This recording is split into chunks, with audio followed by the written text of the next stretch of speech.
let's talk about On Swift Horses, which I saw a trailer for, didn't realize what it was about. Oh, And I saw this at one of the mystery Screen movies. Unseen. 69. Yeah, Screen Unseen mystery movie a couple weeks ago, and it features really a great cast. Will Poulter is in the cast. Diego Calva plays Henry. He was in Babylon. Jacob Elordi. I'm a really good cast. He was in Elvis, and then Supergirl is in the cast. Yeah. Well, a different Supergirl, Sasha Kaye, who plays Sandra. This is the gayest movie I've seen this year. The Wedding Banquet wasn't gayer than this? Well, The Wedding Banquet was fun. Okay. And it wasn't about being gay either.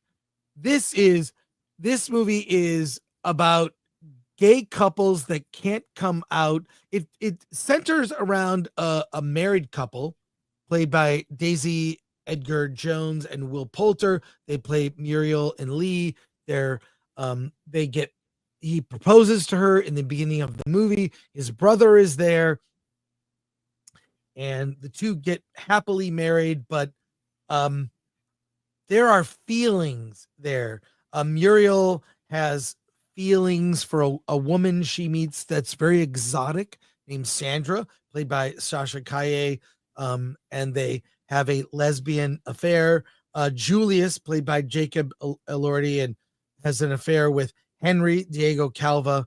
They work together at a casino, and they become lovers. And it's all about, we can't get what we want in this era of it's the 40s, 50s, 1940s, 1950s. Yeah, in that era. And the Korean War. More 50s, yeah, after the Korean War. It's a melodrama straight up. It is melodrama. It's all about being, hiding your identity at that time, not being able to be out with your feelings. And Will Poulter is kind of caught in the middle as Lee. Like, he's just in love with his wife. He's just a man of that era. And is kind of caught in the middle. Look, I didn't know what this film was about. It's I did not love it, but it's not because of the characters were gay. I thought all the actors were very good. Wasn't because of the subject matter. Wasn't the subject matter. I just thought it was sort of tired, the commentary on it. It's like, I've seen this movie before, and I felt like it didn't have anything to say that was new. I don't know. What are your thoughts, Alan?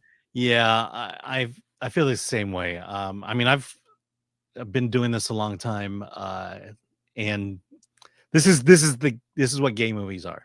This is what LGBT movies are. It's very cliche. Single one of them, and this is why a lot of my gay friends don't watch gay movies, because it's this same story. It's the coming out story, or I want to be in a relationship, the forbidden relationship, and that's every gay movie. And then I think that's why we liked The Wedding Banquet so much, because there were elements of that, but it wasn't about that. It was just about characters who wanted to get what they wanted.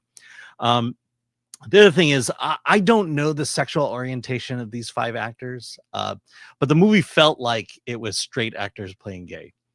That's where you kind of, again, the comparison with The Wedding Banquet is, at least with The Wedding Banquet, it felt real. Everything that was going on. This is just, like you say, it's all played for melodrama. The upside, there are boobs in this movie. They're very nice. I'm for that. And the other thing is, weirdly enough, the Will Poulter character, Lee, the most sympathetic character in this entire movie, because he's the one who's getting screwed over while everyone else is screwing each other.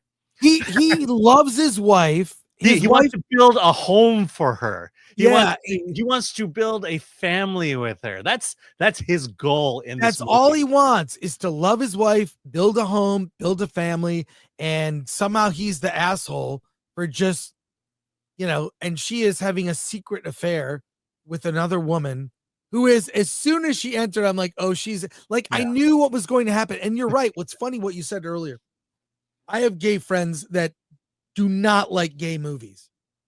They just do not like them because they are so tired and cliche, and they do the same thing. I'm a victim. I have to hide. Well, guess what? We're living in the 2000s. You don't have to hide. You can be Exactly. gay out and proud. You can be half naked in public in front of kids now, I guess, at parades.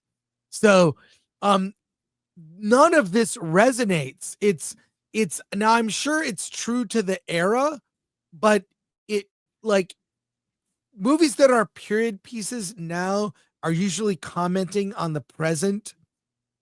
And this movie is just, it may be accurate to the time, but it has nothing new to say. And you're right, Alan. I have gay friends that are like, ugh, gay movies. They don't like gay movies because they're just Yeah. always the same. Well, that's why Bros failed so spectacularly. Yeah. Yeah. The other thing is, this is a problem I see in movies like this all the time, and it's not just gay movies, but you know where the story is going. Like you said, once Muriel and Sandra's character see each other, okay, we know where this is going. We know exactly. Yeah, In fact, and the thing is, let me get to my Please. point. The thing is when you know what's going to happen, automatically you are ahead of the story, and Yeah. you are so far ahead of the story that you are literally waiting for the story to catch up with you. And that is called Right. being bored in a movie. And that's what I was in this movie. I was just bored because it's like, oh, I know where this is headed. And you just sit there waiting for it to happen. The Amateur was the exact same way, because you knew how that guy in the pool was going to die. And so Yeah. when you knew that scene was starting, you're just sitting there waiting for the guy to die. You know exactly how it's going to happen. And you're bored because nothing surprises you at this moment. Yeah, I was bored watching this. There are better gay films. Wedding Banquet was really good. The Wedding Banquet, which we reviewed last week, is a gay. Well, the characters are gay. I don't even know. I guess you'd call it. It's a gay film. Who cares? But it's a good one. And this is not.